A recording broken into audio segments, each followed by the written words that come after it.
Good morning! Masarap na kayo dyan. May mga professionals po ba dito? Taas ang kamay. Okay. Mga guests, pwede di ba tumaas ang kamay ng guests?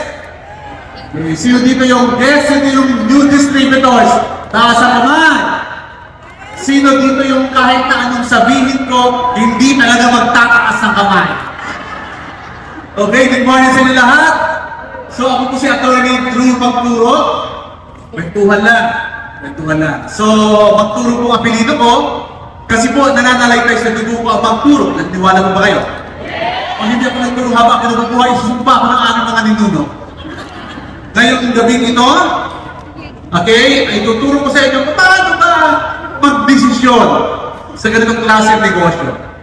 Ang first name ko po ay Andrew. Sa mga kalalakihan, you can call me Drew. Sa mga kababaihan, you can call me anytime. Okay. Ang middle initial ko po ay M. Kasi po ang middle name ko, Magaling. Tawagin ko Attorney Drew. Magaling. Magturo. Kailan mo yan? Wala naman ang pamalay-malay mga nasa harapan na. So, isa po akong abogado by profession.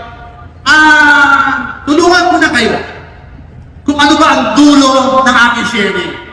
Hindi na kayo mag-iisip kung ano ba ang content ng sharing ko. Ito lang naman ang content ng sharing ko. Okay, number 1, tulungan ko na kayo. Kahit may title at profession ka at may negosyo ka na katulad ko, para sa iyo ang negosyo ito, makinig ka. Kasi minsan, kasi sa akin, high school graduate. Maniniwala ako yung high school graduate, o sige, abogado. Tinamang ka na magaling. Makinig ka. Number 2, tulong ng aking sharing. Kahit busy ka, na katulad ko, para sa iyo, ang negosyo ito, kaya makinig ka. Kasi minsan, busy kasi ako eh. Mas busy ka pa kay attorney? Asas! Tinamang ka na magaling. Number 3, nagdududa ka kung legit ang negosyo. Legit ito. Makinig ka. Ugado? Okay, simula tayo ng kwento. Kwentuhan lang tayo. Relax lang. Siguro naman yung mga guests, kahit paano, napakain ito ng mga nag-invite. Hindi pa. Patay buto. Okay, kwento. Simula lang tayo. Isa po akong abogado, 28 years na po ako in the practice of law. Matagal na po akong abogado. Inuulit ko po, 20 years na po akong abogado. Hindi po ako yung mga abogadong bagong pasa, 3 taon, 5 taon. Ako po ay isang abogado, di batingaw. Buti nagkakaliwanagan. Parang alam mo, baka naman yung abogado na, kung ano-ano lang yan. Baka naman yung negosyo na yan, para lang sa mga desperado, sa mga walang mahanap ng trabaho, sa mga hindi tapos. Yan ang mensahe ko. Kaya kailangan makinig. 28 years ako in the practice of law.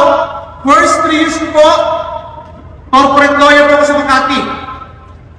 Mataas ang sweldo, pero malungkot. Bakit? Kaliwa kanan, harap likod, puro libro. Pag ginakausap ko yung libro, ayaw sumagot. Kaya pag ginausap ko kayo, sumagot kayo, kasi hindi naman kayo, buti na maliwanag.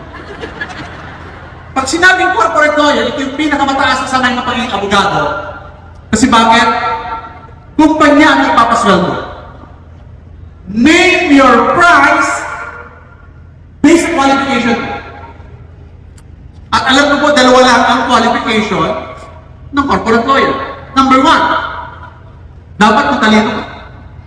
Hindi pwede kumpanya ang nagpapasweldo tapos hindi ka matalino. So alam nyo na. Dapat matalino ka. And number 2, dapat guwapo. mahirap na qualifications ang matalino. Pero yung gwapo, inborn. Saan gwapo? Sa personal o sa picture? Picture? Picture?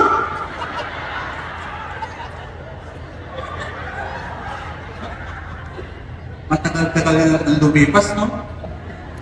Ang in-global pala, nakakagwapo talaga.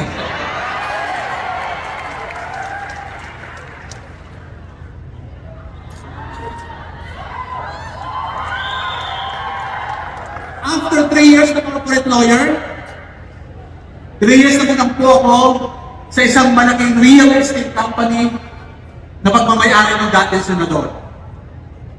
Hindi ko pinagmamalaki, pero hindi ko rin naman ikinanahiya. Same qualifications. Matalino at dapat alam mo kailangan sumagot? Kasi po 5 minuto na hindi bumubuka yung bibig, bumabaho ko. Sabihin mo sa katabi mo, kumakot ka rin, may amoy na, sumagot ka. Okay, 9 years sa corporate lawyer, after 3 years plus 9 years, 12 years sa corporate lawyer, nagretara po ako. At nagtayo na po ako ng sarili ko na office. Kasi tinanong ko yung sarili ko, ano may gusto ko sa buhay? Magmo-moment ka eh. Ano bang gusto ko sa buhay? Ano gusto ko sa buhay? Ay yumaman. Diba? Ay kaya kahit nagataas ang sweldo ko bilang corporate lawyer, hindi naman nakakaya sa pagiging empleyado. So nag-retire ako, natayo ako ng sarili ko ng office, tama-tama. Nung natayo ako ng sarili ng office, may nag-invite sa amin sa ganitong klaseng negosyo. Sabi sa amin, punta ka doon, birthday party, 7 o'clock. Diba? Pilipino, basta birthday party at kainan, pinamahan ka na madali. So 7 o'clock, ang birthday party, 5:30, 6 o'clock, 6:30, 7 o'clock, hanggang doon na po kami, wala pang kainan. 7:30, 8 o'clock, pinagdidiliman ako sa gutom, walang kainan. Imbis na ilabas yung pinggan, ang ilabas whiteboard, pag mapapaliwanag, may produkto. Tingin mo, naisanin din. Nako, pinagdiliman ng paningin ko. Sir. Hindi. Ayan. Nung nalaman ko na may presentation, ako ay talagang gusto ko na uwi. Kasi nung na ako eh. Sabi ko barkada namin, 30 minutes lang, pagkatapos ng presentation, kakain tayo. Pag umuwi ako, abutin ako ng 2 hours. Matraffic, bumabaha, malakas yung ulan. Pag umuwi ako, 2 hours na akong kakain. Pero kung papakinggan yung presentation, 30 minutes lang. Anong pipiliin mo? 30 minutes o 2 hours? Patay ko din. Nahihipin yung patay ko. So, 30 minutes ang pinili ko. 30 minutes ang pinili ko. Pinaginggan ko. Naiintindihan ko. Matalino. Naiintindihan ko ang presentation. At kung naiintindihan ko, isa lang ang paliwanag na konklusyon nung gawin yun. Diba naiintindihan ko ang presentation? Naiintindihan ko. Sabi ko, ayaw ko niya. Bakit ayaw ko? Kasi naiintindihan ko eh. Maraming tao ayaw sa negosyo ito, pero hindi naman naiintindihan. Ano kaya yung inaayawan kung hindi naiintindihan? Bungol din kasi. Bungol. Sabi ko ayaw ko niya. Number 1, malayo ko sa linya ko. Kasi ang linya mo bilang abogado, problemahin yung problema ng iba. Tama?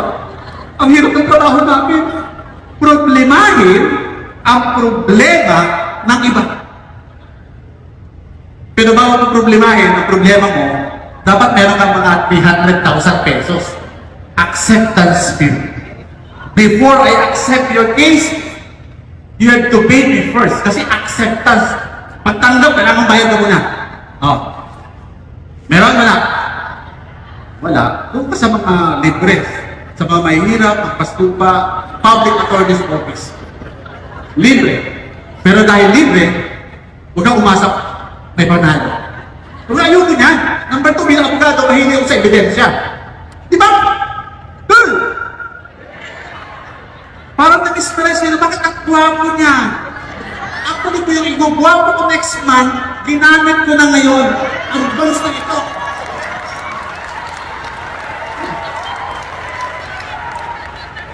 Bugado mahilig sa ebidensya, in other words, ayaw ko ng negosyo.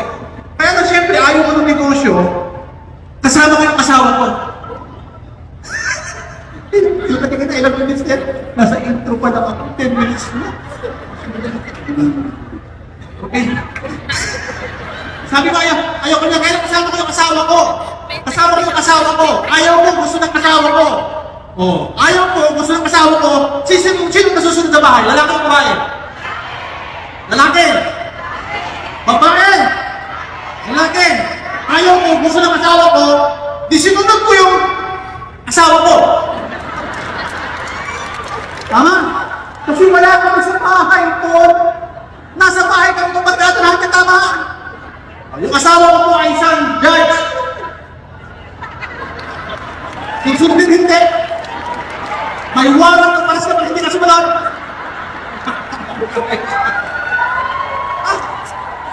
Pinapakita ko sa inyo ang background ng nagsasalita. Pinapakita ko sa inyo ang background ng asawa ko. Para tindig pa lang ni attorney, paid ka na. Para tindig pa lang ni attorney, wala na yung duda. Minsan kasi wala namang pera, dami pang duda. Eh, din. Tingnan na nga. Pagdating na, certificate of registration, ano pa. Diyos ko, walang pera yan, pwede na naman hinahanap. Actually, yung asawa ko, executive judge po yan, yung pinakamataas na huwes sa probinsya. Actually, as a matter of fact, she was contacted by the US government. Pinapa-attend siya ng seminar sa US. All expenses paid by the US government. Bigatin hindi. Bigatin hindi. Bigatin kasi asawa ko, bigatin. Okay? So ginawa niyo yung negosyo, negative ako, hindi ako naniniwala. Okay? So after noong January 2019, I joined AIM Global.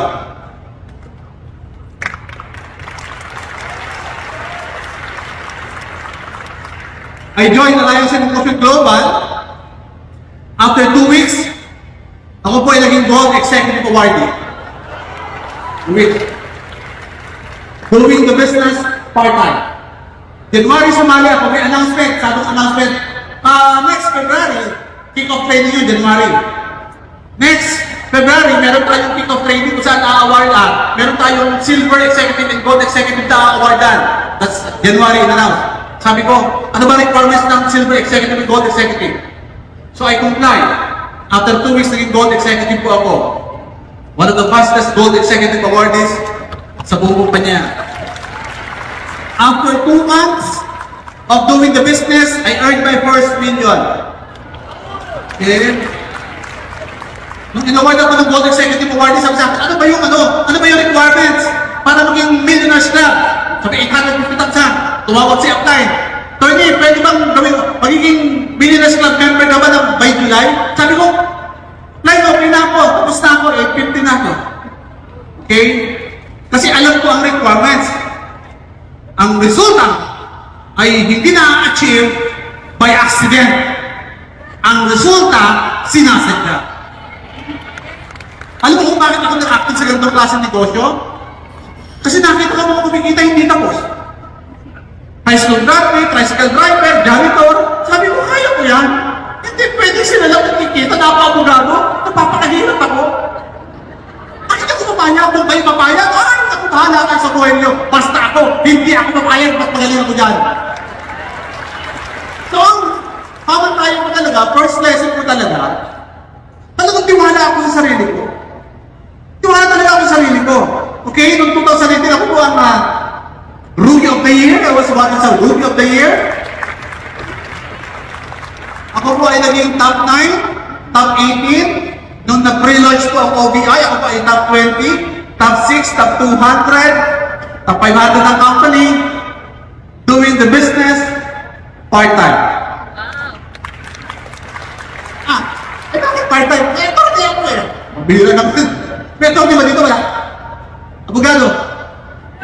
Akusado. Humahanap ka na. Magaling. Okay. After 6 months na ginagawa kay negosyo, I was able to buy Ford Raptor. 6 months into the business. During pandemic ha, bumili po ako ng 3,000 square meters overlooking sa island. Okay? So yan, ang harapan, sunset, ang likod, bundok, and sunrise. Papatayo ko po ng hub yan. Resort.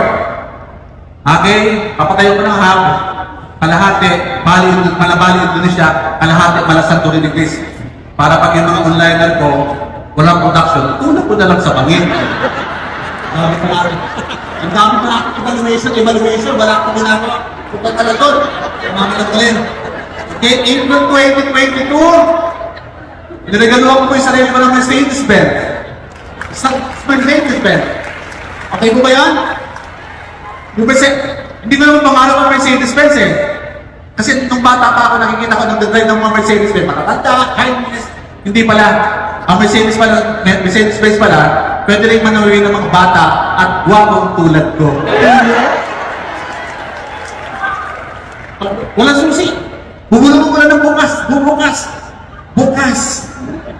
Tayo ma'am, bulungan po kayo ng bukas. Bubukas pa yan?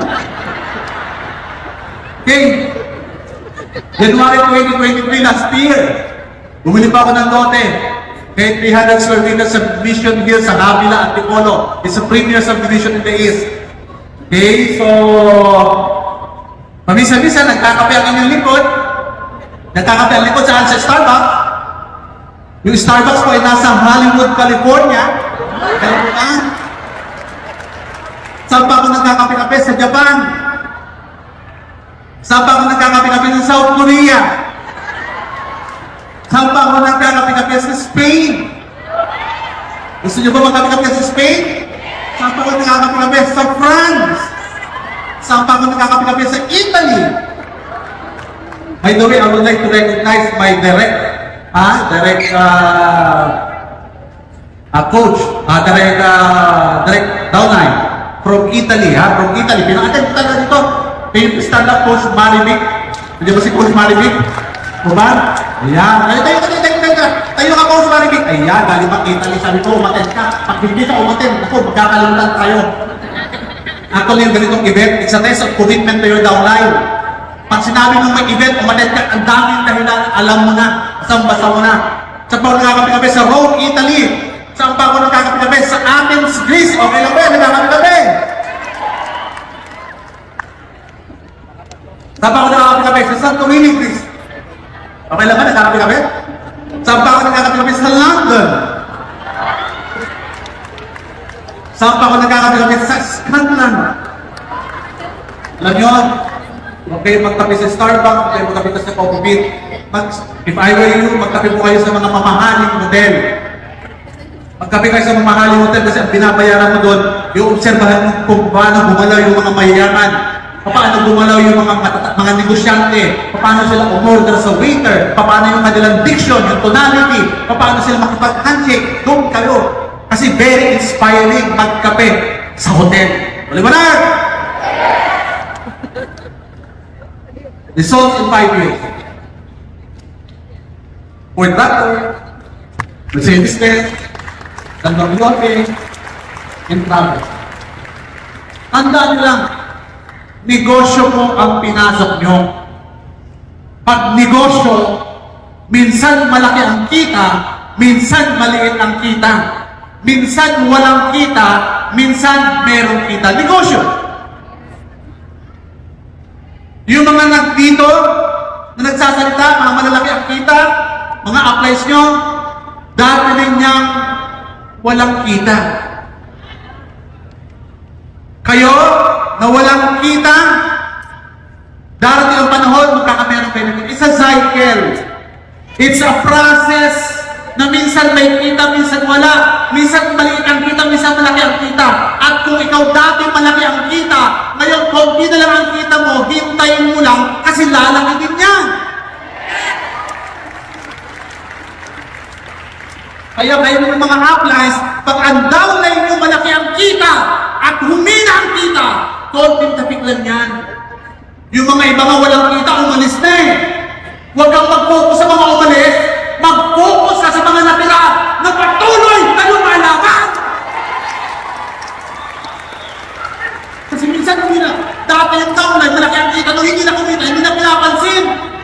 ewan din, ang pera din. Hindi para sa'yo yun, para sa katabi mo. Diba? Ang isang tao para sa akin, hindi lang isang tao yan. Meron niyang pamilyang nasa likod nila na patuloy na nangangarap at lumalaban. Ganun ang buhay. Ganun ang buhay. May kita at kung ikaw may pamilyang umaasa sa iyo, huwag kang aayaw. Huwag kang aayaw. Kasi gano'n naman talaga. Diba? Kung ikaw ay nare-reject, kung may problema ka last month, may problema ka kahapon, may problema ka ngayon, may problema ka bukas, darating ang maraming problema, okay lang yan. Labanan ang problema. Kasi pagkatapos ng maraming problema, maraming blessings ang darating sa iyo. Ano ngayon? Kung marami kang problema, okay lang yan. Ano ngayon? Kung nire-reject ka, okay lang yan, lilipas na yan. Ano ngayon? Kung hindi na niniwala pa rin ang asawa mo sa ginagawa mong negosyo, okay din yan. Ano ngayon po ang mga kamag-anak mo hindi na niniwala sa pinaglalaban mong negosyo, okay lang yan. Okay lang yan. Galingan mo lang. Kasi pag nagtagumpay ka, tinamaan ng uling yan, yan ang unang hihingi. Tama talaga. Ako talaga, pag ang pamilya, negative sa networking, pag umbi ka ng pera, tuturin mo. Bakit mo nabibigyan ng pera? Bakit mo nabibigyan ng pera na ang pinanggalingan ng network marketing ay hindi ka naniniwala? Dapat ginugutom. Eto, para sa mga guest, eto, what if after 5 years, magtatagumpay ka? What if after 5 years, magtatagumpay ka? Paano mo ngayon haharapin ang mga challenges na nananarasan mo ngayon? Okay lang pala, kasi bakit 5 years, magtatagumpay pala ako? Kung guest ka namin, eto yung naghihintay sa'yo. Tanong!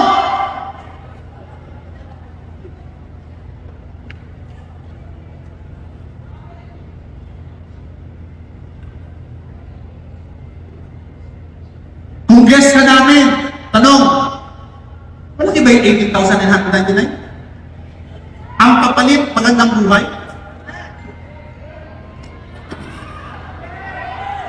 Malaki ba yung 29,000? Malaki ba yung 69,000 ang kapalit? Magandang buhay? Okay ba yan? Malaki ba yung 199,000? Hindi! Malaki ba yung nilabas ng 219? Ang kapalit yan! Huwag kang mag-focus sa ilalabas! Mag-focus ka sa kapalit! Akin na kayo! Eh kaya natin ka, distributor ka na! Ito ang naghihintay sa iyong buhay! Ano ang kapalit? Anong pwede mong itaya? At pwede mo itaya? Oras! Magbigay ka ng maraming oras! Magbigay ka ng sakripisyo! Yung matutulog ako, hanggang ngayon, natutulog pa rin ang alas 4. Humahabang pa rin ako! Kayo kaya niyo ba yun? Kaya niyo ba yung ginagawa ko? Baka hindi. Tandaan mo, natural lang ang mga paghihirap. Natural lang yan. Kasi bakit darating din ang bukang liwayway mo at pagdating ng bukang liwayway mo, sigurado ako, marami ka na matatanggap na blessings dahil sa negosyo ng Alliance in Motion Global. Lesson? Yan ang lesson ko sa sharing. Pero gusto kong idagdag, pang-apat, dapat may love. Puro ang development natin ay mindset. Puro ang development natin ay skill set. Bakit hindi natin i-develop ang heart set? Gawin natin ang pagmamahal. Mahalin mo ang sarili mo. Before I end, let me tell you the story of health, wealth, love. Si health, si wealth, at si love ay kumatok sa bahay. Pinabuksan ng babae. Ma'am, ako po si health, siya po si health, siya po si love. Mamimili po kayo sa aming tatlo kung ang sino po yung papapasukin mo. Isa lang po, si health, si wealth, o si love. Nag-usap-usap yung pamilya.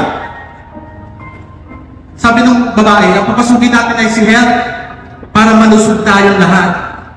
Sumagot ng lalaki, wag si health, si wealth ang papasukin natin para yumaman na tayo at hindi na ako mag-abroad. So yung nanay at tatay, yung lalaki at babae nagtatalo, si health, si wealth, si health, si wealth, si health, si wealth, hindi sila magkasundo. Kaya lang sumingit yung maliit na batang anak nila. Nay, tay, wag si health, wag si wealth. Ang papasukin po natin sa ating tahanan ay sila.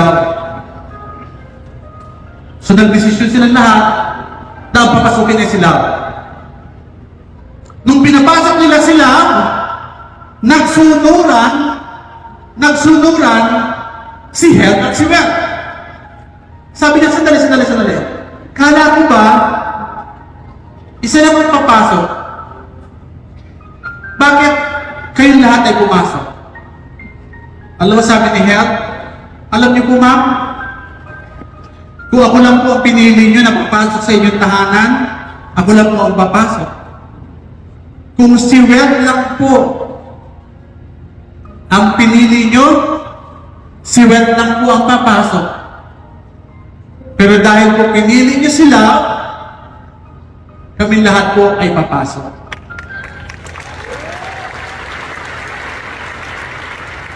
Sa mga guests namin, hindi po kayo in-invite because of health. Hindi po kayo in-invite because of wealth. In-invite po kayo because of love.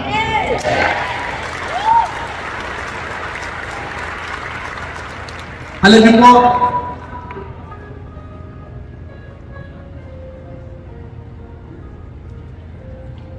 mag-isa lang po ako anak. Lahat po ng love, lahat po ng care, solo ko po. Pero alam niyo po, na-realize ko po sa buhay, natapos na po ako sa mga gusto ko sa buhay. Ito na po yung pagkakataon na tulungan naman ang ibang tao na makuha ang gusto nila sa buhay.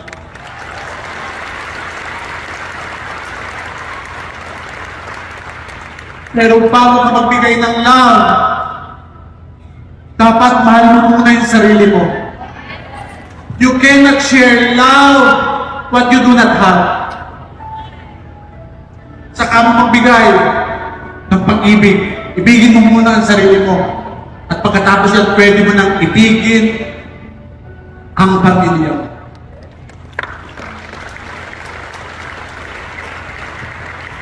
Tandaan nyo, ginagawa nyo ang negosyo para sa sarili nyo, ginagawa nyo ang negosyo para sa pamilya nyo. Sa pagninegosyo, dapat selfish ka muna bago maging selfless. Hindi ka magtatagumpay pag hindi mo mahal ang sarili mo. At sa pagyaman, kung mahal mo ang sarili mo, dapat naniniwala ka na yayaman ka. Kasi ang pagyaman ay nagsisimula sa paniniwala na yayaman ka. Tanong, naniniwala ka ba na yayaman ka? Inuulit ko, naniniwala ka ba na yayaman ka? Okay, when? Bibigyan kita ng 10 segundo. 10 segundo, sasabihin mo sa 10 taong nandito na yayaman ka. Wait, relax lang, hindi pa ako. Wait, tingnan mo lang, 5 sa kaliwa, 5 sa kanan. Ang hindi makasampo sa 10 segundo, medyo magdududa o yayaman. Inuulit ko, 10 taong, hindi yung titignan. Patigil mo mata sa mata.